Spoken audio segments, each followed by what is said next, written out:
The rise of technology today opens up many business opportunities, including in Indonesia. The touch of technology seems to have taken root in all fields. As a result, many new technology-based companies have emerged, commonly called startups.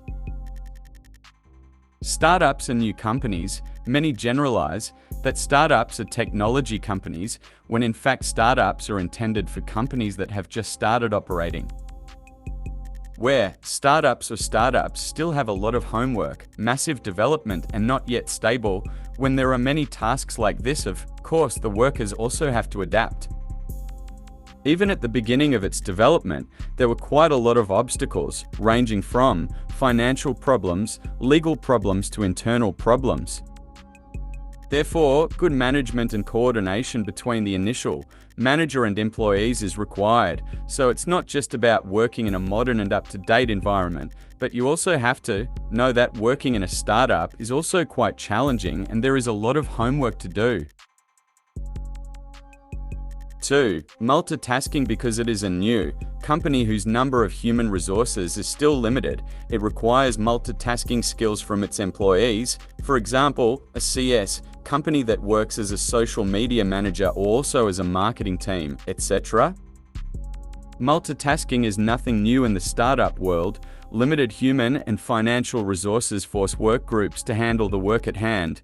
The advantage of multitasking is that employees know more about several fields, while the disadvantage is that the concentration of employees decreases because a lot of work must be completed at the same time. Of course, multitasking is sometimes difficult for employees.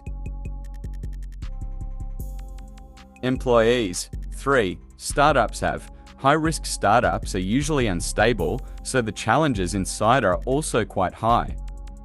But from the outside, there is one challenge, which is whether the startup can meet the needs of the market. If it can't, don't be surprised if the startup becomes a failed company.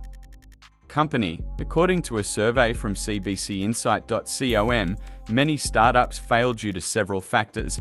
The most likely reason is that there is no market for them. If you look closely, Indonesian startups provide services that people need.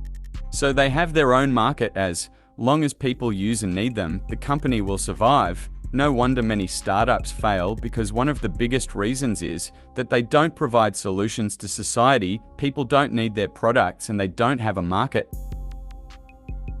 4. Angel investors. 4. Startups. Did you know that startups also have the term angel investor? What is it? Which investor are you targeting? Angel investors are people who invest in startup companies. Most angel investors come from the closest circles, such as family, relatives, friends. Content checked for plagiarism. Page 1 of 2, and networks.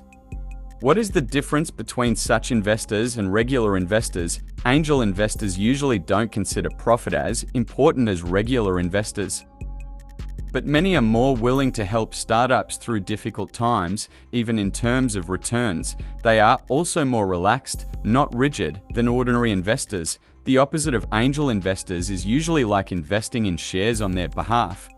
The funds used by angel investors themselves come from personal finances. 5. Accelerator and incubator programs. Did you know that once startups are established, they need an incubator program? Simply put, this incubator program is their early development program. But it covers a lot of program details, from training, mentoring, funding to maturing the initial product for proper release. It can be said that this incubator program plants seeds so that the seeds can grow well later. Now the seeds in question here are ideas. Quality ideas are developed there, to then develop and publish them. Of course, this incubator program is managed by many experts so that it can be maximized properly for startups. Here is an accelerator whose very mention hints that it is an accelerated development program where startups try to get seeds to grow and develop. This is an advanced incubator process. In addition to mentoring and training activities, it also involves expanding connections and networks. This training or mentoring is not only about the program, but also about marketing and other related information. A Apart from the technical side such as training and mentoring, this incubation activity also means adding networks or links to the initial participants so that they can get angel investors or investors from the government or private sector and even individuals.